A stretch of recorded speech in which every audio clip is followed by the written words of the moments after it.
What's up, Rooks? Welcome back to All the Castles, the show where we visit all the castles in the UK. Today we're here at Flint Castle. This is actually our very first Welsh castle in the series. It has a history of being conquered by Edward I. That's about the extent of my knowledge. My dad will know way more than me. Hello. Well, Flint Castle is a bit different from other castles in the series so far because we know precisely when it was built and who built it and what purpose it was for, because the work on Flint Castle started in 1277 at the beginning of Edward I's conquest of Wales, and it took 7 years to complete. First under the direction of a chap called Richard the Engineer from Chester, but the work was then passed on to James of St George, who was Edward I's favourite castle builder. And Flint has some unusual features that are particularly associated with James of St George. We'll get onto those. As well as building the castle, Edward wanted the whole town of Flint built as a sort of plantation settlement where only English people could live. And a lot of the people, the masons who built Flint Castle, went on to become settlers in the town. Now, 10 years after the castle and town were finished, the constable of Flint had it all burnt to prevent the Welsh finding any food or shelter.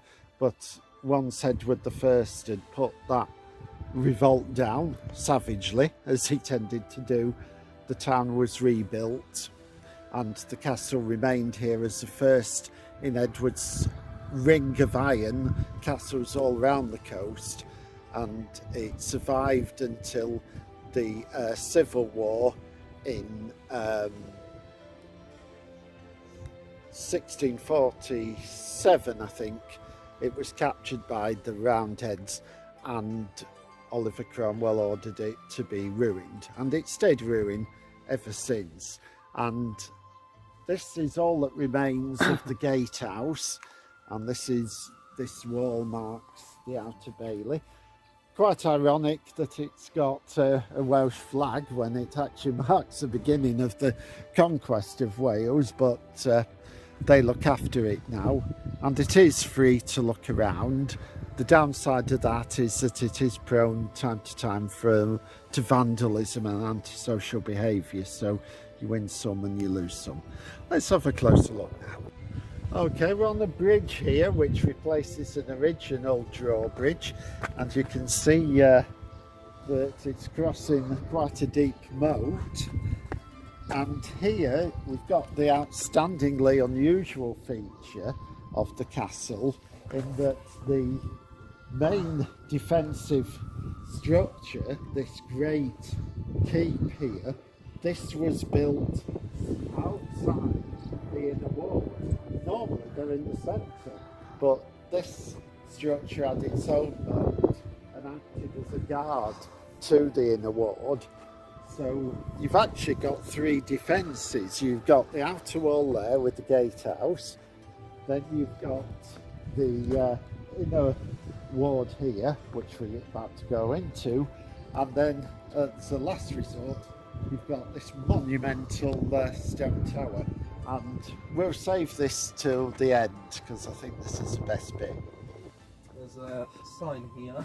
I'm not sure if this is relevant to the video at all, but castle for a king as hard as Flint. Yeah, that's a good pun. He certainly was an Iron Man. A lot of people do reckon Edward I was England's greatest king. Certainly one of the most successful. I don't think he ever lost a battle. So we're walking over to, well, we're going westward here, so I'm guessing this might be the northwestern tower. You can see the remains of the foundations of some of the inner buildings here, and there's a well in the centre. Somebody's going to fall down that.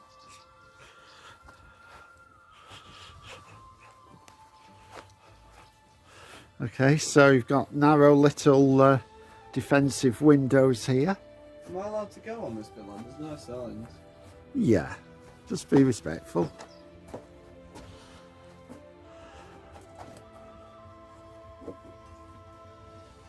Can't really see much through it. I bet Okay. you could shoot. I bet you could like shoot somebody's brains out through there. Yeah.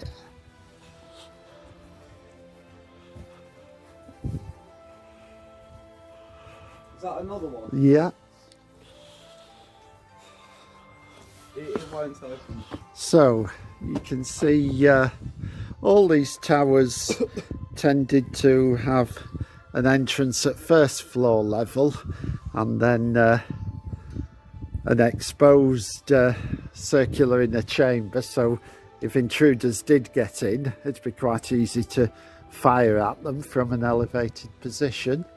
But they've got gates, and yeah, you can see the remains of a stone staircase going up to the upper floor there. Now we're walking around to the next tower, which is like in the northwestern corner.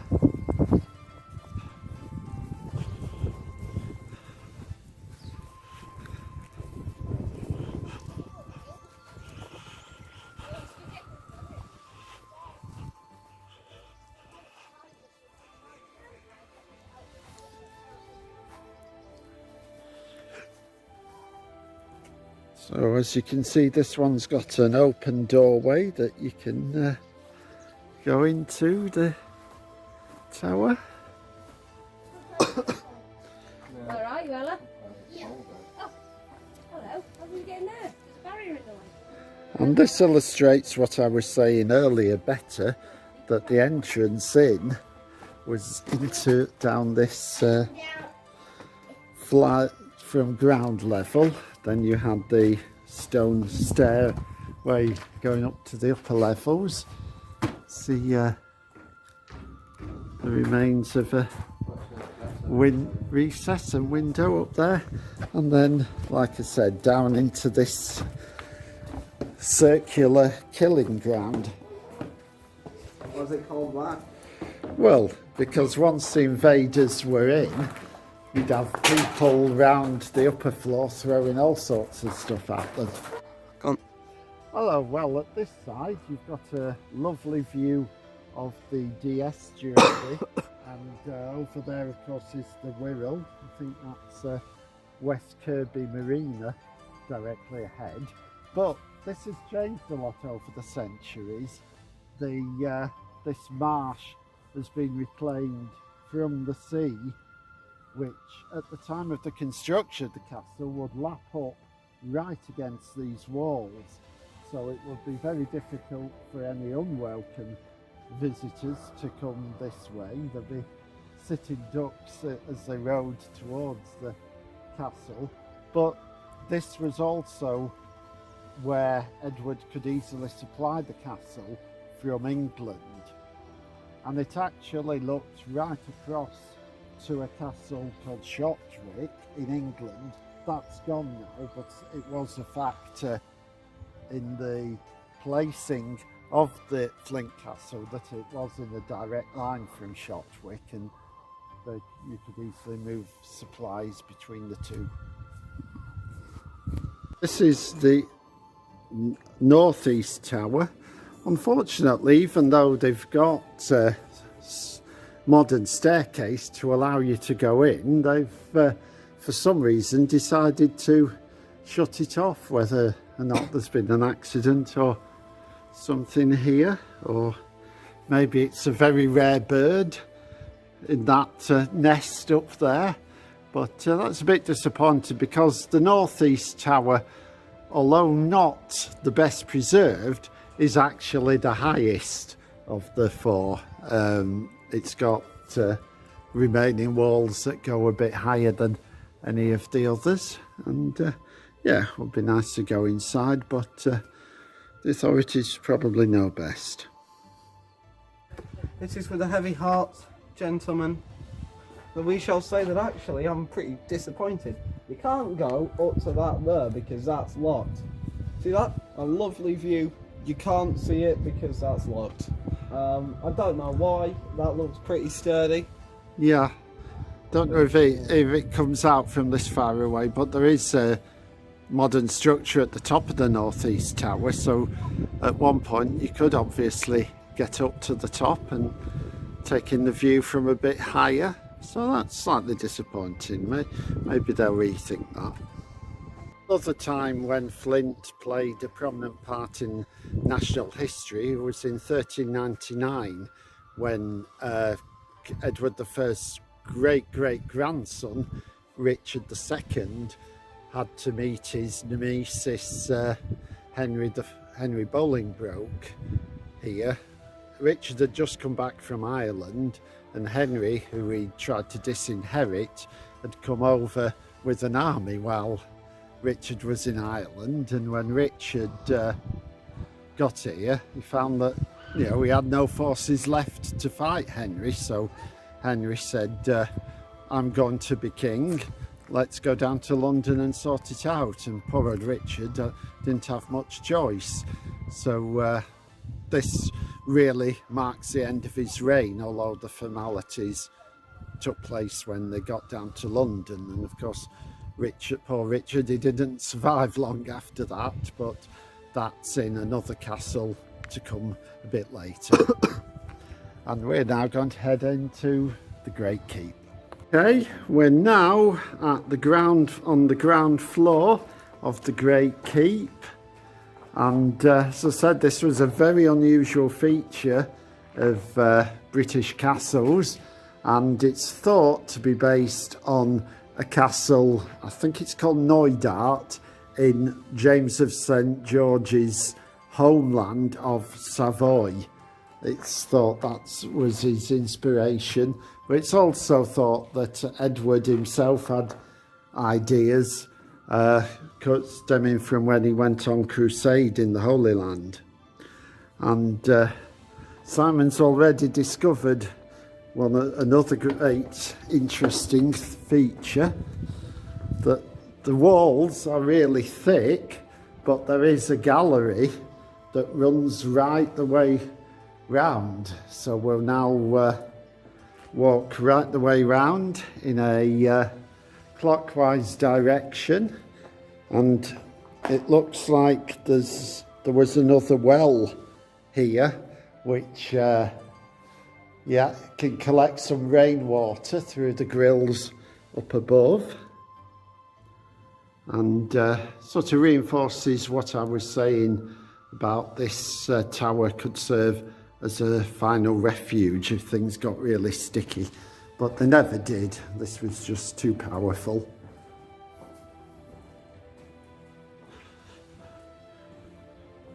Well, actually, it might have done during the Civil War. The royalists might have retreated here, or they might have surrendered the castle before it came to that. We're now on the first floor of the tower, and we're looking. This is an interesting little structure here. I'm not quite sure what the significance of this is. Yeah, Simon's testing out the strength of the grill.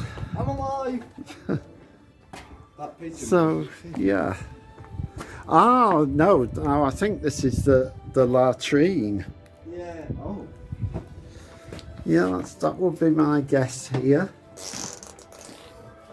Yeah, so yeah, equipped with all the mod cons of medieval plumbing. Now, by the way, medieval plumbing, if you want an explanation of how it works, it's a hole.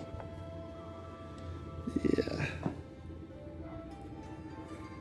Yeah, there was actually a second story that was built after 1301, when Edward I had finished crushing the Welsh, and he gave the castle over to his son, Edward, the first Prince of Wales, and he spent time here for the next few years until he became Edward II, and there was a wooden sort of gallery built above this and a lead roof to give him more comfortable living quarters. Well, that's pretty nice. He gives it to his son. Yeah, of course, Edward II, not a very successful ruler, but at the time there was a lot of store by him. Yes, I would think so, Simon. He's got a 2-bathroom castle. Right, sorry, I've got to go, lads. Oliver Cromwell has threatened to make my house a ruin, and I don't want that to happen, so I must go. But, please, before I have an amazing scrap with Oliver Cromwell for trying to get my house turned into a ruin, subscribe and like, and leave a nice comment too, or constructive criticism, because that's helpful. Thank you. I'm gonna get you.